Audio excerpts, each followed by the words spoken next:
Okay, guys, so we're going to begin talking about the Born-Haber cycle, but we've got to do some prep work to get to the actual cycle. So we'll probably have a video or two of prep work first. So the first thing that we want to do is we're going to talk about lattice enthalpy. So lattice enthalpy is the change in enthalpy when 1 mole of gaseous ions form an ionic crystal, or lattice. So if you remember, a ionic crystal doesn't form a molecule, however, they form these lattice structures, these multi-atom, multiple atoms stuck together in these lattice crystals. And so this would be an example of a lattice crystal. And so this could be sodium chloride because it forms this cubic structure. And so in between the positive and, remember, the positive and negative ions of our crystal are attracted to each other, and that's what holds the crystal together, or that's what holds the lattice together, is these attractive forces between the positive and negative ions. So every one of these is bonded to every one that's surrounding it, including three-dimensionals, so in front of and behind the screen, if you will. And so you can look at the lattice enthalpy in two ways, two directions, if you will, two perspectives. If I take the gaseous ions that are separate from each other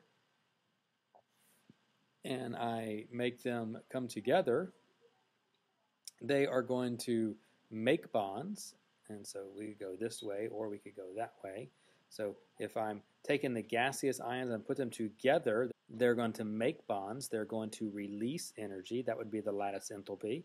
Or you could take the ionic crystal, the lattice crystal, and you could break all the bonds and turn it into gaseous ions. And you're also going to release the lattice enthalpy. It depends on the direction of energy flow. If you're going to go from the gaseous ions to the crystal, that is going to make bonds. Then the change in enthalpy will be negative. If you're going to go from the crystal to the gaseous ions, you've got to break all these bonds. You've got to put in energy. Then the change of energy will be positive. However, the quantity of the energy would be the same for those two processes. Okay, so that's lattice enthalpy. A couple things you got to make sure you keep in mind is that it must be gaseous ions. Don't forget gaseous. Don't forget the word gaseous in your definitions. And so that's our basic definition of lattice enthalpy.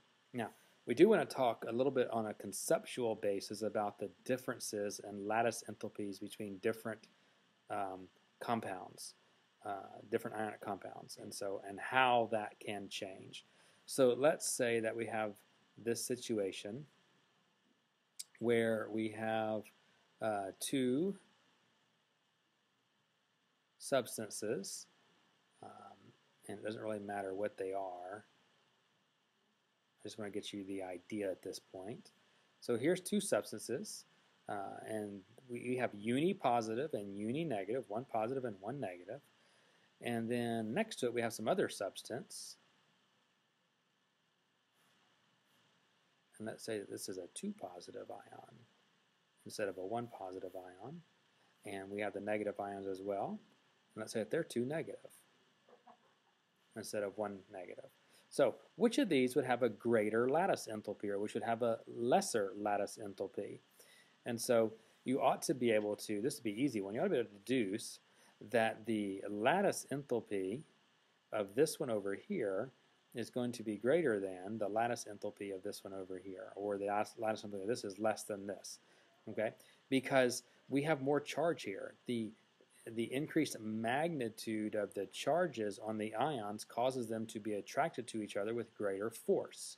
And so if they're going to be attracted to each other with greater force, it's going to take more energy to put in to break those bonds of attraction, or as they form, they're going to release a lot of energy as they form. So the size, the charge, the magnitude of the charge, low charge is going to have less lattice enthalpy than high charge. Now, that's not the only factor that's at work as well, because we could have this environment as well. So let's do a second situation. So here we have a uni-positive and a uni-positive, and we have uni-negatives as well. Okay? And then let's say over here we have uni-negative and uni-negative, and we also have uni-positives as well. But in this case, what's different is not the magnitude of the charge, but the actual size of the ions. Remember, the size goes up as you go down a group. So this could be, for example, this could be potassium iodide, and this could be sodium fluoride. So, because potassium is bigger than sodium, that should be Na, and iodide is bigger than fluorine. And so that's what we could have here. So how would the lattice enthalpies of these two relate to each other? Just relationally, we don't even know the magnitude, just bigger or smaller. Well, hopefully you can figure it out, but this is a little bit trickier. The lattice enthalpy of the larger ions is going to be less than the lattice enthalpy of the smaller ions. Because they are smaller, the charges are actually going to be closer together, if you will, and the charge density, so that might be a term that you could write down. The charge density is different. Here the charge is all spread out. Here the charge is very compact, so it's very concentrated because the ion is smaller. And so with a greater charge density, the effective forces between the ions can be felt greater, whereas here the charges are spread out, and so they don't really feel the effective pull as high to a high degree. And so small ions will have a greater lattice enthalpy than a large ion. So those are two scenarios that you should be aware of. Small ions have greater lattice enthalpy than large ions, and the higher charges have greater lattice enthalpy than lower charges. Now, I need to talk about one more thing because it doesn't seem to relate at this point, but it's going to relate in the Born-Haber cycle when we get to it. We're talking about electron affinity. I don't think we've even talked about this yet. So what is electron affinity? So this is a energy change when an electron is added to an atom. So let's take a look at fluorine. Fluorine's our nice example. So we have a fluorine atom. It's got 9 protons. We don't know where we're at the neutrons at this point. So in the nucleus, we have 9 protons, and it also has out here in the electron cloud 9 electrons in the electron cloud. So it's neutral, okay? But if it can gain that one more electron, it can become more stable. And so if an electron adds itself, there's going to be a change in energy, and that change in energy is the electron affinity, if you will.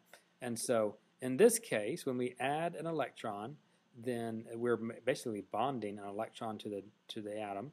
The electron affinity, or EA, is going to be it's going to release energy, so it's going to have a negative value. And if we add a second electron, and this is important to know, is that in that case, the second electron affinity actually has a positive value. It actually takes some energy to add that second electron, because what you've done is you've turned this atom into a negative ion. And when you turn it into a negative ion, you're trying to add another negative, you have to go against the flow there. So first electron affinity is negative, second electron affinity is always positive. And so with the third and fourth, and so forth and so on. So keep that in mind as we get into the Born-Haber cycle, between the differences between the first and the second electron affinity. Okay? That's where we're going to end up today.